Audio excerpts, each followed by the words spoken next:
नमस्कार, आप देख रहे हैं जनता टीवी। मैं हूं आपके साथ अमन त्रिपाठी। बुलेटिन की शुरुआत करेंगे एक बड़ी खबर के साथ। बड़ी खबर, बड़ी जानकारी शिमला से सामने आ रही है इस वक्त। ये बड़ी खबर, क्रिप्टो करेंसी मामले में नया खुलासा हुआ है। बड़ी खबर आपको बता रहे हैं, जालसाजों ने अपना सॉफ्टवेयर बनाया है, वही सॉफ्टवेयर इंजीनियर ने यह सॉफ्टवेयर तैयार किया है। इसके अलावा फर्जी वेबसाइट भी तैयार की गई थी, वहीं गलत तरीके से ग्रोथ दिखाई गई। वहीं मामले को लेकर जांच पड़ताल लगातार जारी है।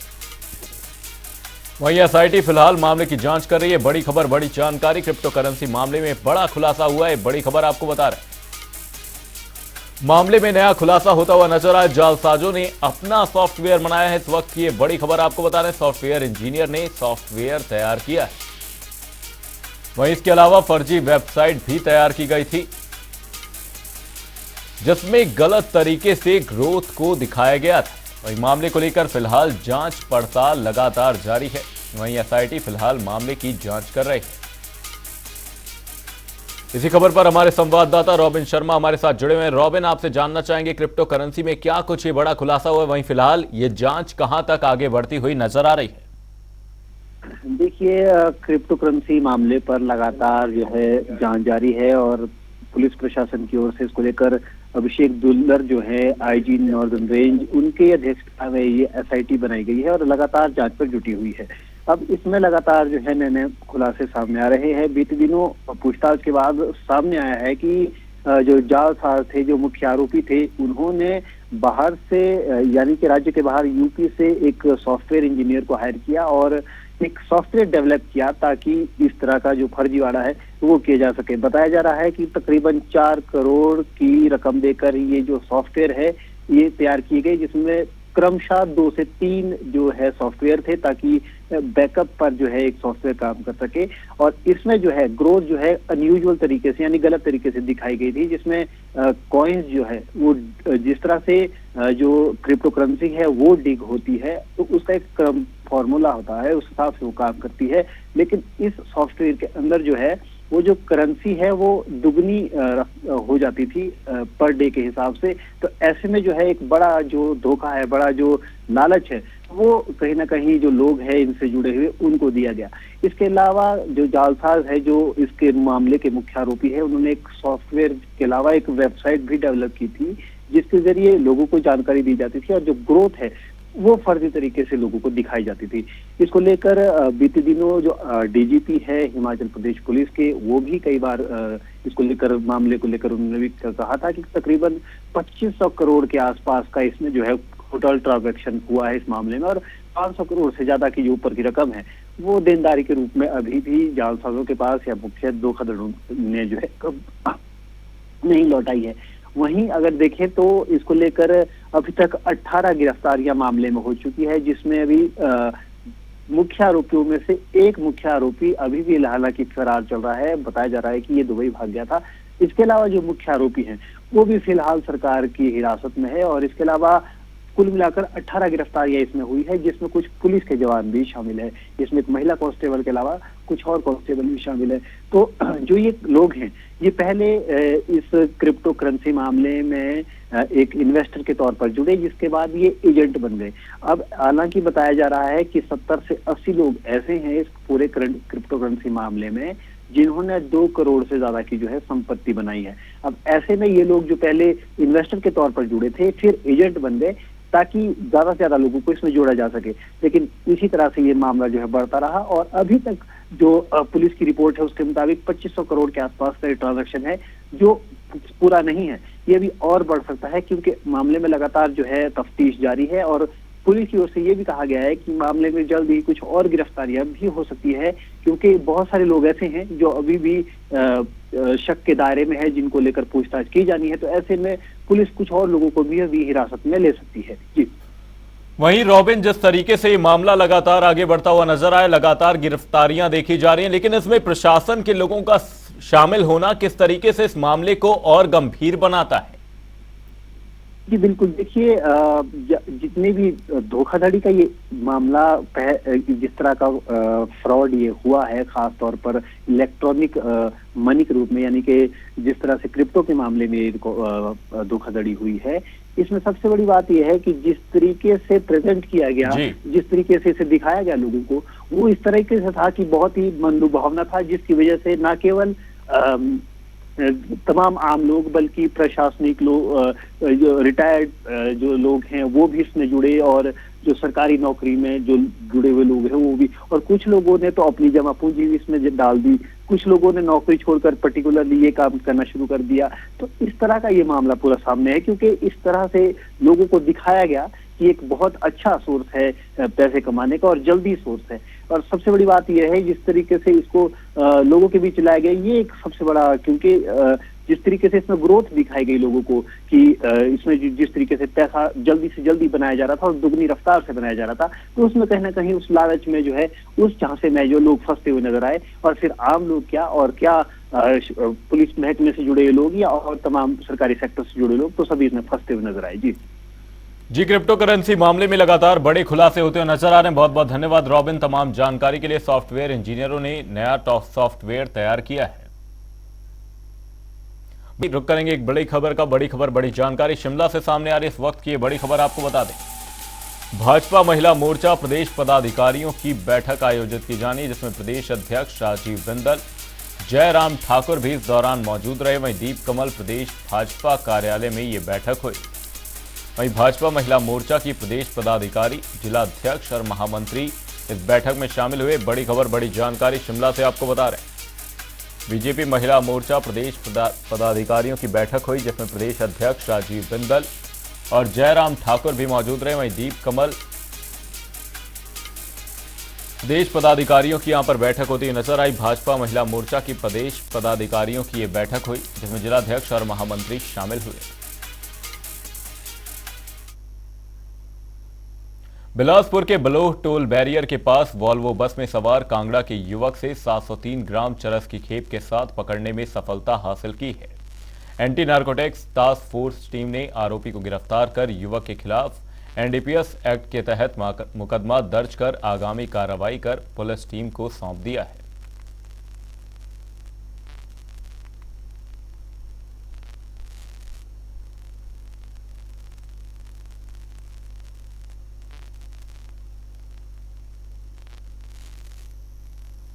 राम जन्मभूमि अयोध्या से निकली अक्षत कलश यात्रा सोलन पहुंच चुकी है, जिसको लेकर सोलन मॉल रोड पर मुरारी मार्केट में भव्य कार्यक्रम का आयोजन किया गया और अक्षत कलश यात्रा राम जन्मभूमि ट्रस्ट से अयोध्या लाई गई। संस्था के मेंबर गुरदीप साहनी ने बताया कि अक्षत कलश यात्रा अयोध्या से आई है और इस कलश में जो चावल लाए गए हैं उन्हें घर घर जाकर वितरित किया जाएगा। और क्या कुछ कहा, आइए सुनते हैं।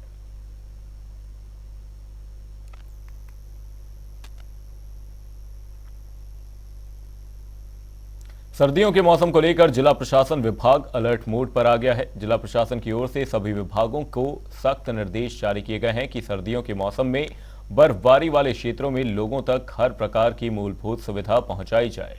वहीं सर्दियों के मौसम को लेकर विद्युत बोर्ड भी पूरी तरह से सतर्क हो चुका है।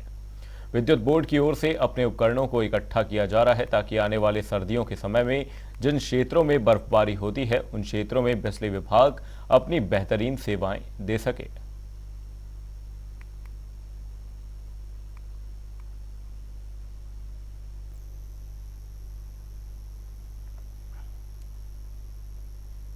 शिमला जिले के रामपुर बुशहर में हर वर्ष 11 से 14 नवंबर तक अंतर्राष्ट्रीय लवी मेले का आयोजन किया जाता है और व्यापारिक गतिविधियां महीने भर तक लगी रहती हैं। हालांकि इस बार अभी तक अंतर्राष्ट्रीय लवी मेला मैदान में रौनक नहीं बढ़ी है। इसी कारण किन्नौर मार्केट में भी मंदी छाई है। वहीं इस बार पारंपरिक उत्पाद और सूखे मेवों की पैदावार कम होने के कारण दरों में भी काफी इजाफा हुआ है।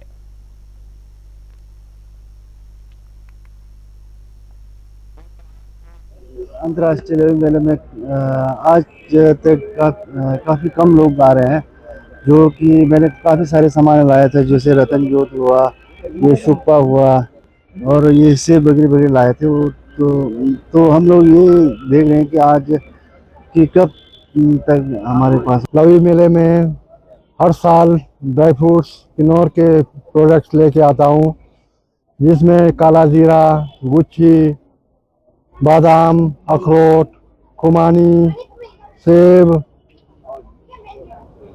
और तिल्ली का तेल इत्यादि। मैं पिछले 15-20 सालों से इस मेले को लगाने के लिए आ रहा हूँ।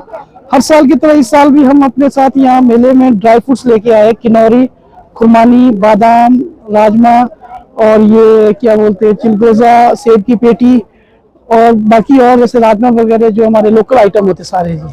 जिसमें हमारा जैसे अखरोट है 450 और 500 की रेंज में, और ड्राई एप्पल 2 टाइप का है, एक विदाउट कवर और एक कवर के साथ। विदाउट कवर वाला है 400 रुपये किलो, विद कवर जो ये वाला है ये 200 पर केजी है। वैसे राजमा ऑल वैरायटीज 4 वैरायटी है हमारे पास राजमा की, ये 400 रुपये केजी है। जैसे एप्रिकॉट है, एप्रिकॉट की जो है ये एप्रिकॉट की रेंज 450 से लेकर 500, 550 और फिर है चिलगोजा मेन। इस बार चिलगोजा बहुत ही महंगा है, यानी सारी सालों का रिकॉर्ड तोड़ दिया चिलगोजे ने। काफी टाइम से ये 2000, 1500, 1200, 1400 की, इस बार बहुत ही रियर पसंद होने का इसकी जो कम है और ये 2400 रुपये किलो बिक रहा है। बरसात के कारण हिमाचल प्रदेश में करोड़ों रुपए का नुकसान हो गया है। कई लोगों की जमीन गई है तो कई भवनों को भी खतरा हुआ है। हालांकि सरकार और प्रशासन सभी लोगों तक राहत पहुंचाने का कार्य कर रही है, लेकिन बारिश की वजह से सोलन जिले में 54 ऐसे स्कूल हैं जिनके भवनों को खतरा बना हुआ है और अब दूसरे भवनों में बच्चों की क्लास लगाई जा रही है।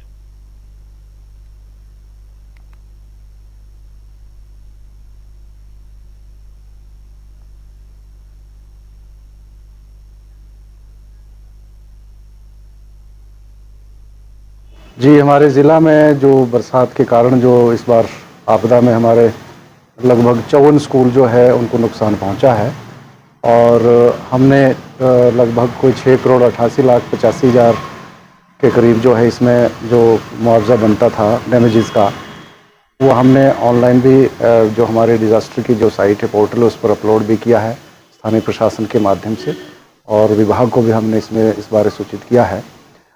लेकिन अभी इसमें जो है बजट अभी तक अवेटेड है, और लेकिन जो हमने इसकी वैकल्पिक व्यवस्था के तौर पर हमने जो जिन विद्यालयों में नुकसान पहुंचा था उसमें स्थानीय एसएमसी की सहायता, स्थानीय प्रशासन की सहायता से हमने यथासंभव, और कुछ हमने यहाँ अपने कॉमन पूल फंड से भी विद्यालयों को हमने सहायता की है, और ताकि बच्चों को किसी प्रकार की उनकी जो पढ़ाई है उसमें व्यवधान पैदा ना हो। हिमाचल सरकार के पंचायती राज विभाग में जिला परिषद कर्मचारी और ग्राम रोजगार सेवकों ने बिना सैलरी के दिवाली गुजार दी।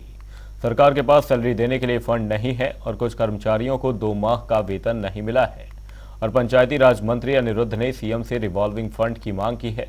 वहीं आपदा प्रभावितों को मनरेगा के तहत केंद्र से 9,655 घरों की मंजूरी मिली है।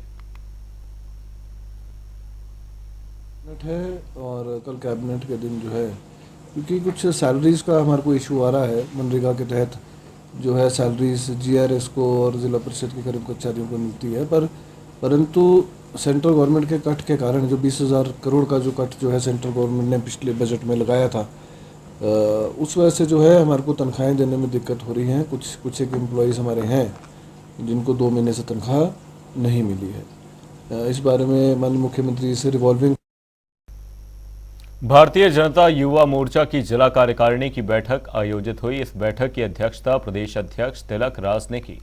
इस बैठक में लोकसभा चुनाव के लिए रणनीति तैयार की गई। इस दौरान प्रदेश महामंत्री युवा मोर्चा के समस्त पदाधिकारी मौजूद रहे। युवा मोर्चा प्रदेश अध्यक्ष तिलक राज शर्मा ने कहा कि लोकसभा चुनाव नजदीक है, इसलिए भारतीय जनता युवा मोर्चा आने वाले दिनों में प्रदेश की सरकार के खिलाफ आंदोलन खड़ा करेगी। उन्होंने कहा कि इसके साथ साथ प्रदेश सरकार के 1 साल की नाकामियों को लेकर युवाओं को जागृत करने की चर्चा की गई। हमारी राष्ट्रीय भारतीय जनता युवा मोर्चा की राष्ट्रीय कार्य समिति की बैठक दिल्ली में हुई थी। उस बैठक में मंडल सशक्तिकरण अभियान का प्रशिक्षण वर्ग भी वहां हुआ था। उस निमित्त संगठन की गतिविधियां आगे बढ़े और हिमाचल प्रदेश भारतीय जनता युवा मोर्चा प्रदेश कार्य समिति और प्रदेश मंडल सशक्तिकरण अभियान का प्रशिक्षण वर्ग ऊना भारतीय जनता पार्टी कार्यालय में हुआ है।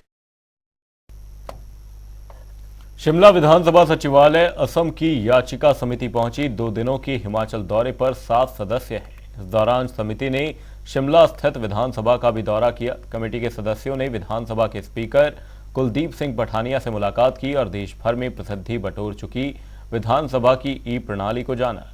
वहीं हिमाचल विधानसभा अध्यक्ष कुलदीप सिंह पठानिया से मुलाकात कर प्रदेश विधानसभा सदन के इतिहास और वर्तमान स्थिति को लेकर जानकारी साझा की।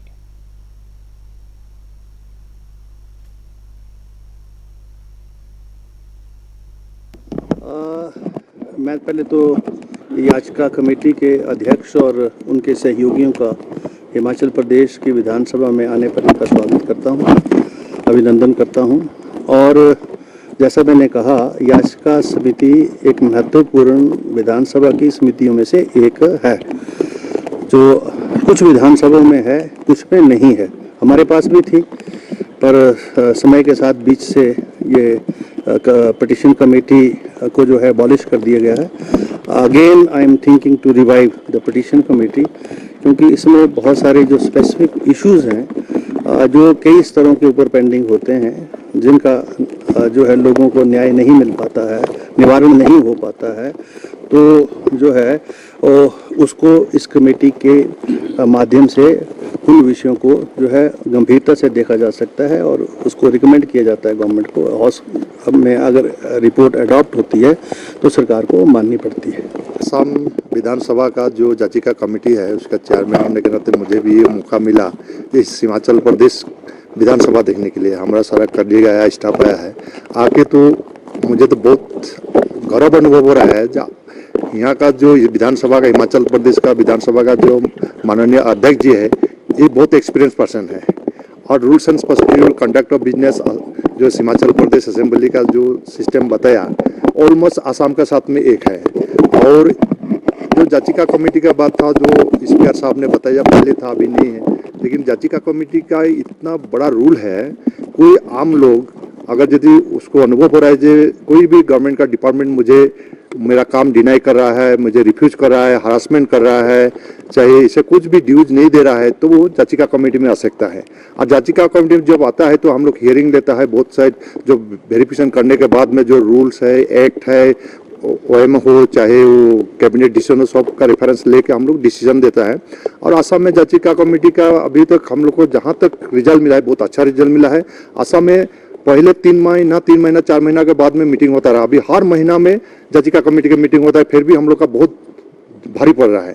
तो इसलिए अभी मेरा भी बहुत सौभाग्य है कि असम गवर्नमेंट का जो याचिका कमेटी के चेयरमैन होने के नाते हमारा सारा मेंबर्स बहुत जोर से इसका ऊपर में काम कर रहा है। बुलेटिन में फिलहाल के लिए सिर्फ इतना। कहीं जाएगा नहीं। जनता टीवी पर खबरों का सिलसिला रहेगा जारी। तब तक के लिए नमस्कार।